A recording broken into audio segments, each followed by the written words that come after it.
Please don't be a nuisance. You rely on others too much. Try to handle things on your own a bit, will you? Sai spoke these thoughtless words to Bianca, who is physically challenged, unaware of the struggles she faces. I'll never forgive you if you dare speak ill of Bianca again. Be prepared. I'm Miller, 27 years old, living with my parents. I work and could live alone considering my age. Few people my age still live at home, but I stay for a reason. My sister, Bianca. Bianca was born with nerve issues, making it hard for her to move. She needs care, especially since our father passed away, and it's too much for her mom to handle alone. It's not easy assisting someone with their daily life, and mom isn't young anymore, so I take the lead in caring for Bianca. Are you okay, Bianca? Does your body hurt? No, I'm fine, thank you. Despite her pain, Bianca always worries about me. She tries to do everything she can and used to apologize all the time when I started caring for her. Seeing her like that made my heart ache. Bianca, please don't apologize. After asking her several times, she reluctantly agreed. She feels sorry, but I don't mind at all. Mom opposed me taking care of her, worried about my age, job, and marriage prospects, but I care more about Bianca and want to stay by her side. Each time Mom brought it up, I'd rebel. I want to be with Bianca. Reflecting on it now, I was quite childish. Mom understood it and stopped objecting. She takes care of Bianca while I'm at work. I'm grateful for her concern, but being there for Bianca means the most to me. After Bianca sleeps, Mom and I share our day's events. Mom seems happy, reminding me that we rarely had these talks during my teenage years. I wonder if she enjoys our conversations. Then one day, while caring for Bianca, she mentioned something. Sai's birthday is coming up soon. Ah, Kelly, I was confused. Kelly is my younger sister. I'm the middle of 3 sisters. After graduating high school, Sai left home and never returned. She doesn't answer calls or emails, and it's unclear if she even reads them. Sai always disliked Bianca for her disability. Bianca, you're gross. Stay away from me, she would say, causing trouble for Mom and Bianca. As a child, she found Bianca's differences suspicious. When Mom scolded her, "Hey, you can't say that," Kelly would behave for a while but soon start harassing Bianca again, hiding her pencil case, using foul language. Mom and I were exasperated with Sai. As she grew into a teenager, her attitude towards Bianca worsened. She started staying out late, and it wasn't unusual for her not to come home. No matter how much we cautioned her, she'd yell, "Shut up, don't interfere," and storm out. Eventually, Mom gave up. Just let her be. On the day Sai left home after high school, she said to Bianca, "Please don't trouble me. I mean, you're too dependent on others. Try to do something on your own for a change." Oblivious to Bianca's situation, Sai added these words. Despite her limitations, Bianca tried to be independent. She browsed job listings with her immobile body, determined to work. Ultimately, she couldn't find employment and remained home, but she never stopped trying to increase what she could do by herself. I couldn't forgive Sai for her heartless remarks. As I was about to lash out, Bianca stopped me. "Maybe that's how Kelly sees it. Sorry for being such a burden," she said, looking at Kelly with a mix of irritation and resignation. Kelly left home, and we lost touch. I heard from relatives that she got married right after high school, likely spending time at her boyfriend's place even before that. Initially, I tried reaching out, but she never responded, so I tried to live without thinking about Kelly. Bianca, are you going to contact Kelly again this year? Yeah, I think I'll try. Despite the hurtful words, Bianca still sent birthday messages to Sai, knowing she wouldn't reply. She said she wanted to at least wish Sai a happy birthday since she couldn't do much for her. I told her she was kind, but she always denied it. Just normal, she'd say, shyly smiling. Months later, Mom and I stood beside Bianca, who lay peacefully in her hospital bed. Her condition had worsened after Kelly's birthday, and she passed away. It was heartbreaking to see Bianca, who could no longer speak, and I cried daily. There was no reply from Kelly, even when I informed her of Bianca's death. There was no response. Though I resented Bianca, she was still family. I hoped for even a single word, but it seemed I expected too much. I sent the funeral details, but Kelly didn't reply or attend. Mom, either resigned or forgetful, never mentioned Kelly again. After the funeral, Mom and I cleared out Bianca's room. In the closet, I found an album I never knew Bianca had. It contained photos of Bianca, Mom, and me on outings, along with pictures from my childhood. When I asked Mom if she knew about these photos, she revealed that Bianca had secretly collected photos of me, finding strength in my smile. Hearing this, I burst into tears, sobbing like a child while Mom comforted me. Then I felt something warm on my head. Looking up, I saw Mom crying too, holding my hand. Bianca was that loved. A year has passed since Bianca's departure. Since then, my heart has felt empty, filled with a sense of loss. My days are spent in a job. I don't enjoy my days anymore. While Mom and I remain close, it's not enough to fill the void Bianca left. I often wonder what will become of me. One day, I got a call on my mobile phone from an unknown number. Who could it be? After a few rings, I answered, and the person on the other end was unexpected. Hello, this is Sterling, Kelly's husband. Excuse me, you're Kelly's husband? I asked, taken aback. That was Kelly's husband, Sterling, my brother-in-law. The mystery deepened. What could Sterling possibly want with me? Yes, he replied, his tone sounding somewhat angry. Do you need something? I asked, waiting for his next words. Please pick up your sister with disabilities. We've been looking after her for 6 months now, Sterling said, even more surprising me. An impossible situation had arisen. Bianca was with Sterling. I was so taken aback I fell silent. Thinking I was upset, Sterling pressed on. Why are you silent? Don't you care about your sister? What kind of human are you? His words bewildered me, but I finally spoke up. Bianca passed away a year ago. Sterling, perhaps in his excitement, wasn't listening. Tired of caring and just dumping her on someone else. Your sister looks so sad, like she's been abandoned. This conversation was going nowhere. I interrupted Sterling to repeat. Bianca died a year ago. After a brief silence, Sterling finally spoke. Is that true? It seemed my words had finally reached him. I calmly explained to a now composed Sterling that Bianca had died a year ago, and that it was Kelly, not me, who had disliked Bianca. I also mentioned that we had informed Kelly when Bianca passed away. Shocked, Sterling seemed at a loss for words. Then, with a trembling voice, he said, Then who's the woman in our house? Excuse me, I asked, listening intently to Sterling's story.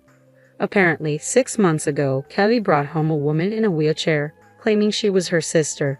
Initially, they tried contacting us repeatedly, but Kelly had dismissed their efforts, saying, Nobody will listen, it's pointless. Refusing to acknowledge us despite claiming the woman was Bianca, Kelly didn't care for her at all. After returning from work, all the care fell on Sterling. Despite hearing the entire story, I couldn't grasp the situation, and it seems Sterling himself felt the same. Would you mind coming to our house? Maybe it's better to talk in person. Indeed, meeting and talking in person would be quicker than over the phone. I agreed to Sterling's suggestion and decided to visit his apartment with Mom next weekend. When I told Mom about the call from Sterling and the story about Bianca, she was very surprised and quite scared at the possibility that Bianca, who was supposed to be gone, might still be there. Finally, the day arrived. Bracing ourselves, we left the house and headed to Sterling's apartment. Nervous, I muttered as we approached the place.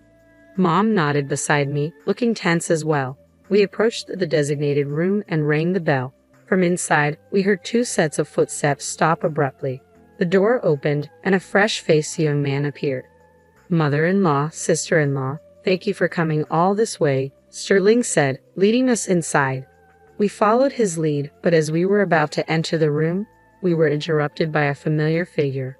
Hey, why are you here? I didn't call you, and you haven't even met Sterling. Just do as I say, and leave quickly, Kelly said, trying to block our entry.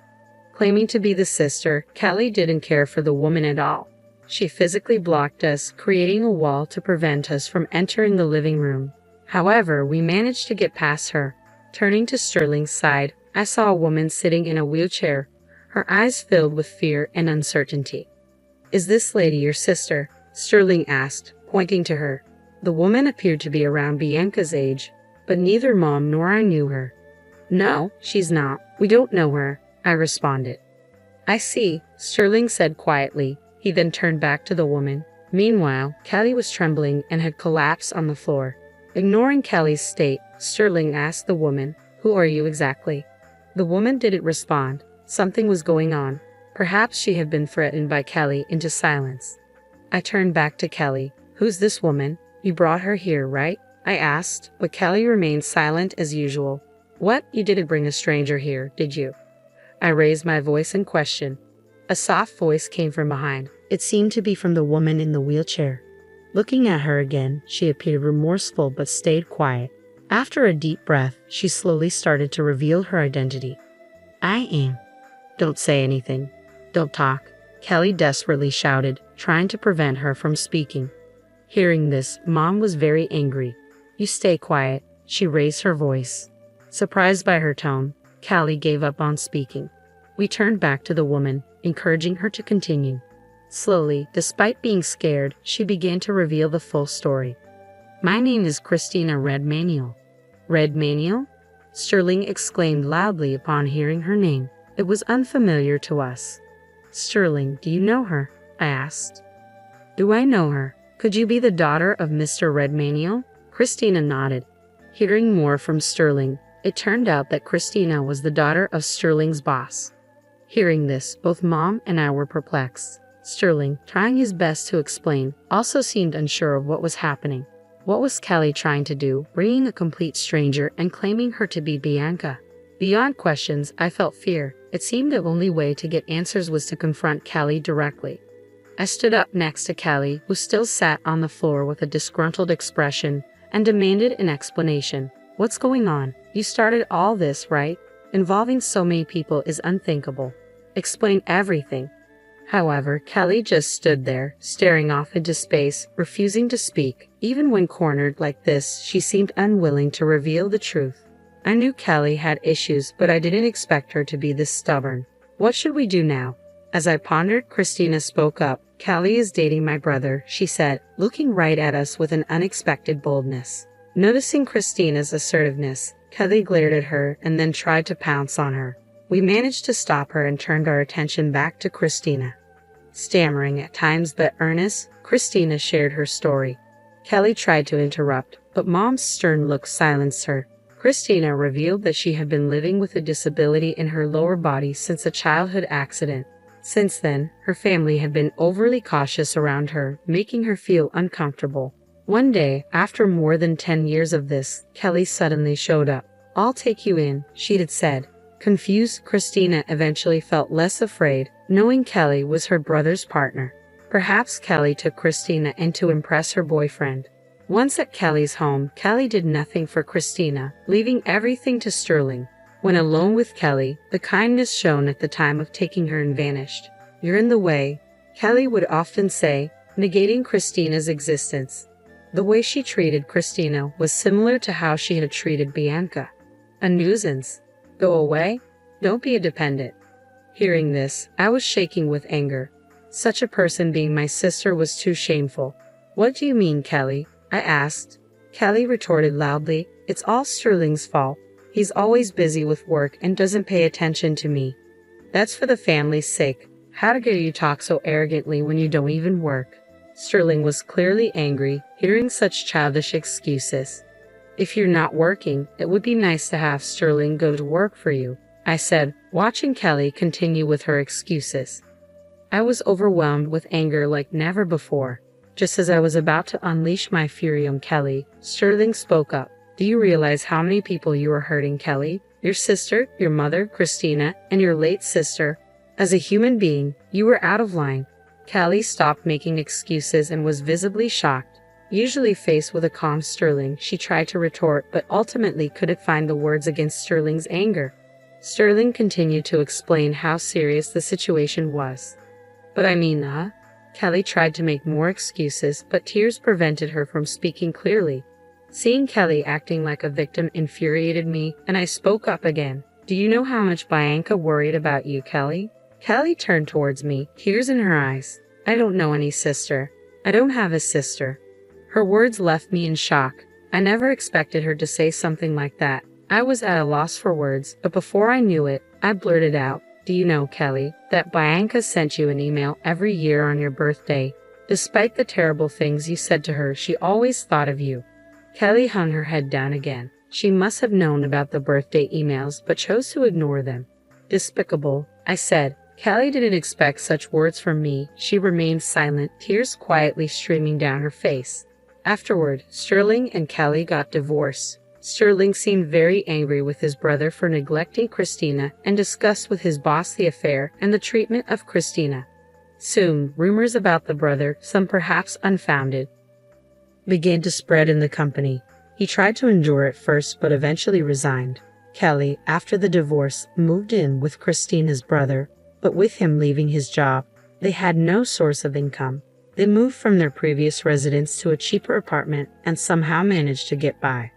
After the divorce, Kelly came to me begging, "Let me live at our parents' house." Of course, I refused. Mom managed to send Kelly back this time. Unlike before, Kelly sent many messages, but I ignored all of them. Eventually, the messages stopped. However, what really bothered me was why Christina stayed in that house without any resistance.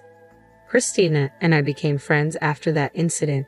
Out of curiosity, I asked her why she didn't try to escape. Her answer was surprising. It turned out that Christina had fallen in love with Sterling, who cared for her without expecting anything in return. She knew she would never be with him if she stayed, but going back home wasn't an option either, as she wouldn't be treated well there. Kelly's words were hurtful, but being near Sterling made her happy. Now, amazingly, she and Sterling are married. Married? I exclaimed in surprise. I had not expected such a turn of events. Sterling, too, must have been drawn to Christina while caring for her. Now they lived together in that apartment. Upon closer inspection, a ring shone on her left ring finger. Despite everything, had this incident not happened, Christina and I wouldn't have become close friends, nor would she have married Sterling. It was a complex process, but if everyone is happy now, that's what matters. I too need to find a marriage partner soon. With that thought, I savored my coffee.